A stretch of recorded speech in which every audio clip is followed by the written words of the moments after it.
Hi everyone, Jack here. Before the final episode of Mnemosyne starts, I just wanted to take a moment to thank some of our patrons. Thank you to Morgan Patterson, Theo Hendry, Jace Pastris, Mordecai Sennett, Ollie Science, Juno, Crow, Jana Loney, Dylan Beauchamp, Aaron Subbo, Connor Fox, and Saffron. Your continued support has meant a lot to us. We wouldn't have been able to do it without you. And now on with the episode.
Progress update on Project M1342.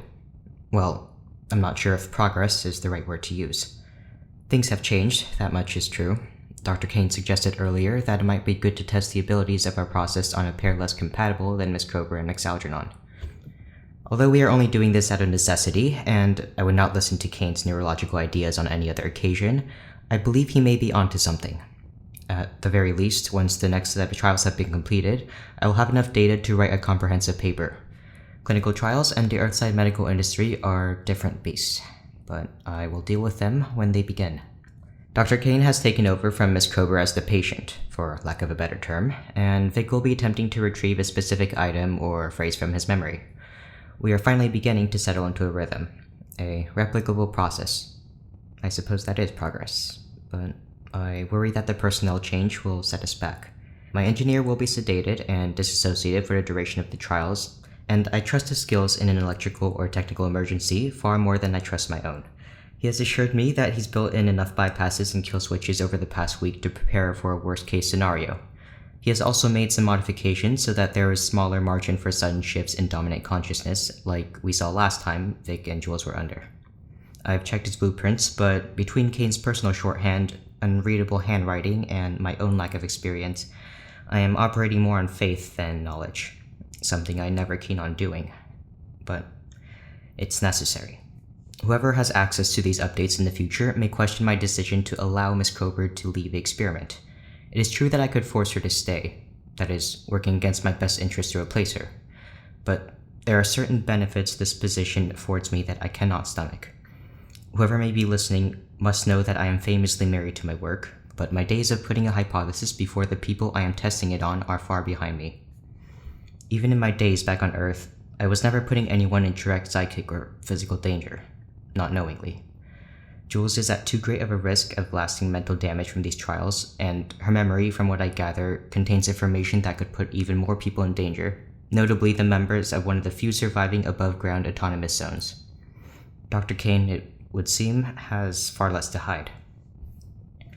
All this to say, today we are making initial contact between Vic and Cain. Preliminary scans show that, while their chemistries are not as compatible as Vic and Jules, they should be able to travel freely together. I am not sure enough of anything to make a clear prediction, but I am confident enough to get to work. The fact that Vic remains a constant fixture through all this puts me at ease. They are, if not a friend, then at least a control variable. Your turn. Why are we still playing this game? Can you think of anything better to do? That doesn't involve throwing paper airplanes between bars and trying to catch them? No. That's what I thought. I thought you hated stuff like this. I do, but I'm also bored as hell and you got sick of 20 questions. Only because you started making shit up. Jules, Fine. I'm going. This one scar I have is a stab wound. Okay. I donated a kidney, and I'm actually white. Oh my god. The lie's not supposed to be that obvious. You're not even trying. Neither are you. Whose fun fact is that they got kicked out of church for chewing candy too loud? Mine. I don't... Hush. My life hasn't been all that interesting, alright? And you thought you could think of something better to do. I hate to interrupt your friendly spat, but I think I could very easily win this little game of yours. Yeah, because everything you've ever done sounds like something a cartoon rich person would do. You could make up anything you want and it'd sound true. Well, what's the point of telling lies when reality is already so exciting? I don't know. You tell me, person who's in jail for lying. To the government. Victor, dear, there's a difference. Hey, gang! Sorry to interrupt. I'm just here to pick up Vic for today's procedure. Where's your little guard friend? Who are... I told him I'd escort you myself. Figured it'd give us more time to chat before the experiment starts. Yeah. Sounds good. Great! Now we should probably get going. Oh, Warren, darling, before you go, Yeah? you've got some sort of stain on your shirt. Oh, shoot. What are you talking about? I don't think I see a stain. Must have been my imagination. Alright, well, we should be back in a few hours. Stay out of trouble, you two!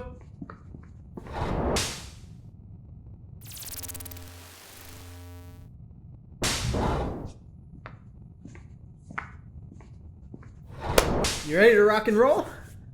I'm sorry. Was I interrupting something?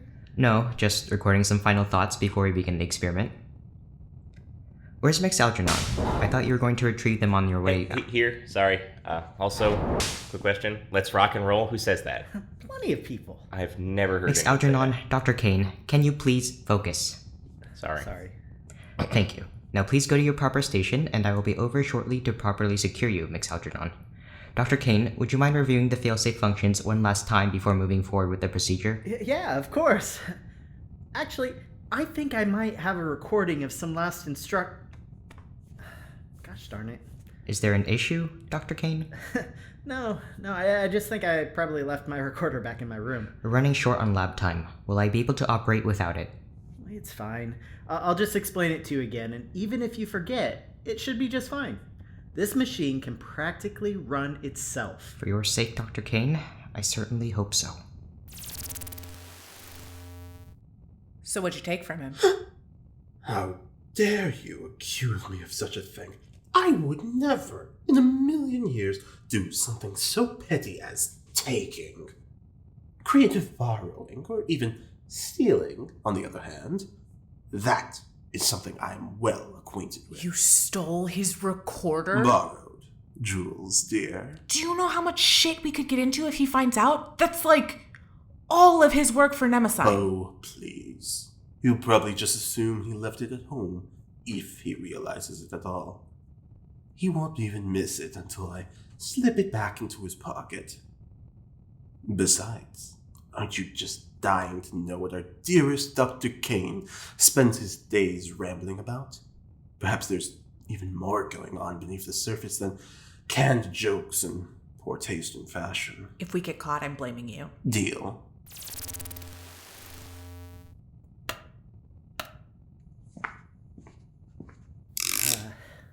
Huxley, I think you're good. I don't think it's gonna get up and walk away. I'm just being reasonably cautious, Dr. Cain. You're gonna be fine. Like I said, these machines can practically run themselves. Besides, we gotta start sometime. I suppose you're right. Are you sure you're entirely comfortable with the circumstances of this experiment, Algernon?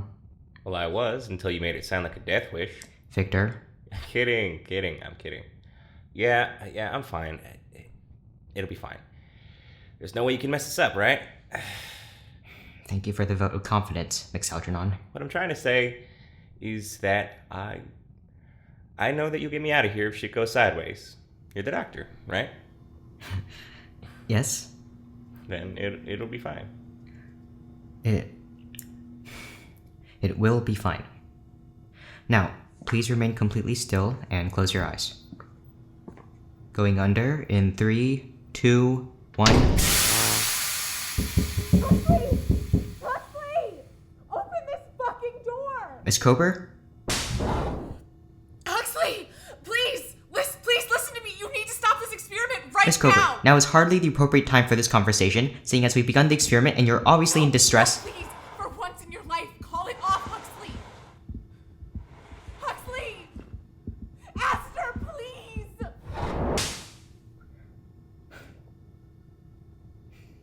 Vic? Dr. Cain? How are you doing in there? Wow!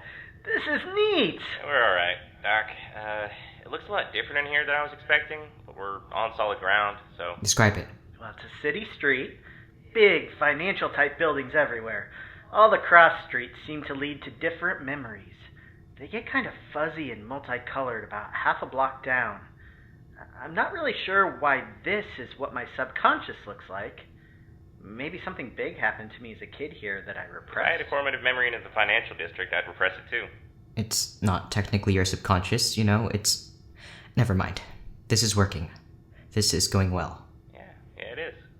We have proof of concept. Yeah, we do. Okay, remember your goal. Warren, there is a specific memory you two are supposed to find, and a specific image or item within that memory to look for.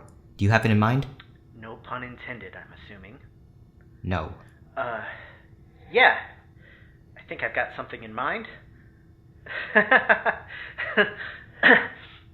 I'm not quite sure what to look for. Well, usually the gateway to the memory looks like something from the place it happened, like the architecture. It's windows for me.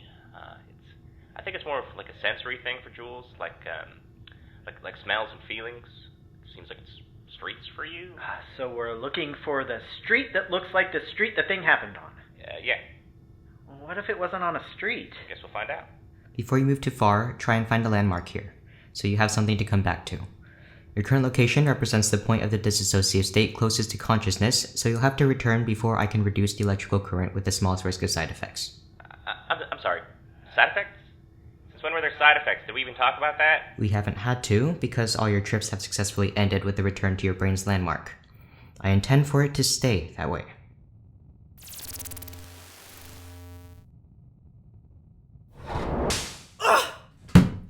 You're gonna look real goddamn stupid when a person is dead!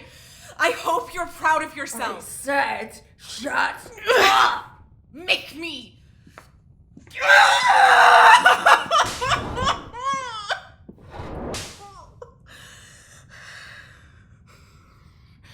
Of course I couldn't get that stubborn bastard to listen to me, or jump into people's mind, or break into stupid Huxley's goddamn lab. I thought they replaced all of these things after that killer robot from outer space incident. Guess not.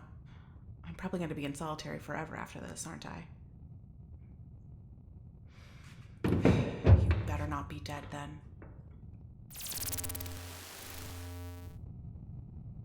There's that big restaurant.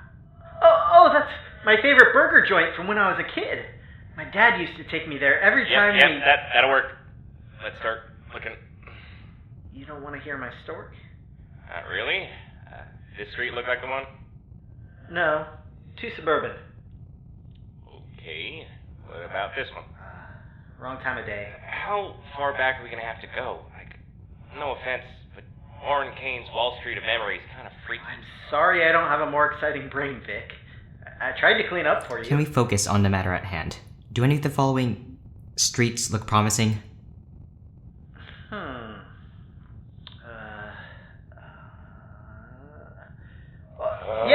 Yes. 2 blocks down. Oh, even the street name is right. Wait. Hold on, Cain. There's something wrong with the current on your end. How do I fix it? Is it spiking, dropping, or shifting direction? Shifting direction. Outside the uncertainty range. Damn it, we were so close. Everyone stay calm. There's a switch on the generator with a piece of tape over it that says lock range. I tried my best to make it legible.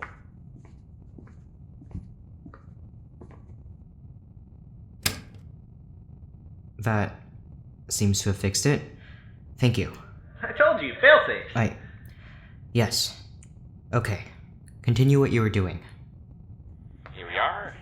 Gotcha Street. Wow, fun name. Where is it in, the real world? Somewhere in New Jersey. Don't remember exactly. We're about to find out, though. New Jersey? So, does it just turn into... Oh! I guess it does. That's office. Whose is it? Oh, it's mine, actually. That doesn't make any sense.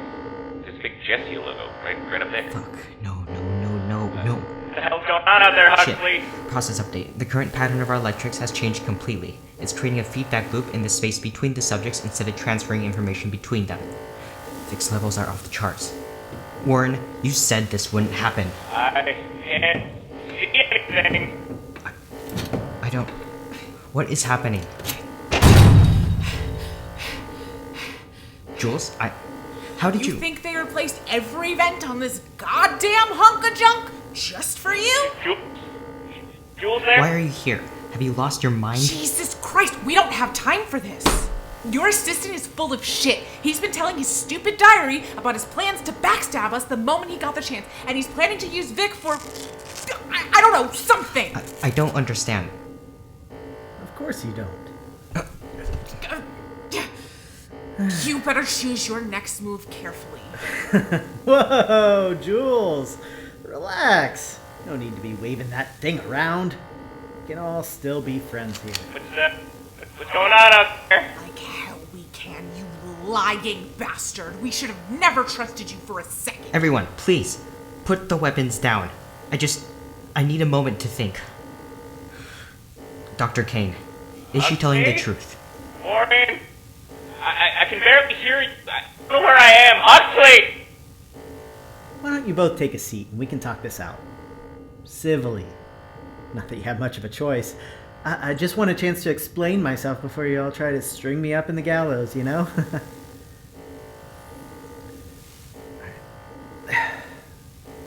Before anyone gets any crazy ideas, let's just go over what is true about me. 1, Warren Cain is my real name. 2, I really was sent here by Mnemosyne Corporation. And 3, I really am an engineer. When I began working for the Mnemosyne Corporation, they promised me upward mobility, cushy job, making tech for their newest projects, the kind of salary that pays for a penthouse, the kind of shit no sane person would say no to. Then a couple years passed, nothing really changed, which is exactly when I was approached by Jezia, who happened to be really interested in rooting through Mnemosyne's dirty laundry and borrowing a thing or two. And they were paying a hell of a lot more for it too. So, I took it. I started selling some old tech here and there, but it was never quite what the big guys wanted. But then, the funniest thing happened. You got sent up here, and you started doing that stupid mind-reading project. And I was like, he really must have lost it if he's going after that old piece of shit. Fucking headache. But then, even crazier, it actually started working. And Jezia was suddenly promising a permanent position Earthside in exchange for your completed research. Better than what Mnemosyne had originally offered me. I was considered getting you in on it. Considering all the shit on your record, I thought you'd be all about pushing the boundaries of science, no matter the cost. Don't you dare bring him into this. If you even try, I'll kill you. You're a fucking coward. A coward with insurance. If you even pull off a single goddamn electrode from me or him, Vic won't even remember how to breathe. So don't even try it. Until a Jezia representative shows up, Vic and I are going to be spending some quality time together. It's what you wanted, right, boss? For all of us to get along? God! These shouldn't be causing sharp pains! How the hell did you mess up the machinery already? I barely touched the machinery. Yeah, but is it supposed to be doing that? Not unless... Vic. Victor, can you hear me? Better than I could before. I I think I found the anchor point, but it's like there's a bear there. What the hell is going on out there? Is Jules with you? I don't have a lot of time to explain, but Warren lied to us, and Yeah, no shit. Vic, you need to calm How down. the hell am I supposed to calm down? Victor, I need you to listen to me. Whatever Warren has done with the machinery, I don't know how to fix yet, but we're going to figure it out. I'm going to fix it. I just don't know how yet. What am I supposed to do? Just stay with us, please, for as long as you can. Okay. I don't think I have a lot of time left, though. Vic, can you still hear me? Hey, Jules. What is it? What do you need me to do? Trust Huxley. I know you don't like him. I'm pretty sure you like to shit on your shoe better than Huxley, but he won't be able to handle this shit alone. I'll try. No. Hey, you're the doctor, remember? Just don't do anything stupid. Cain's starting to come too. Help me hold him down. I'm going to get you back. See you later, Aster.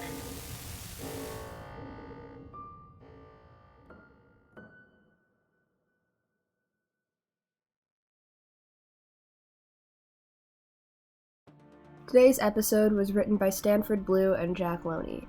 It featured Leland as Victor Algernon, Varis Zima as Aster Huxley, Serina Johnston as Jules Kroeber, Finn Carter as Warren Cain, E.G. Tariku as Hugo Highsmith, and Stoker Leopold as Guard. Our editor is Stoker Leopold, and our music is by Sloan Van Dyke. If you like what we do here and you want to follow Brainrot Presents on social media, subscribe to our Patreon, or make a donation to our fundraiser, everything will be linked in the description below. Thank you for listening.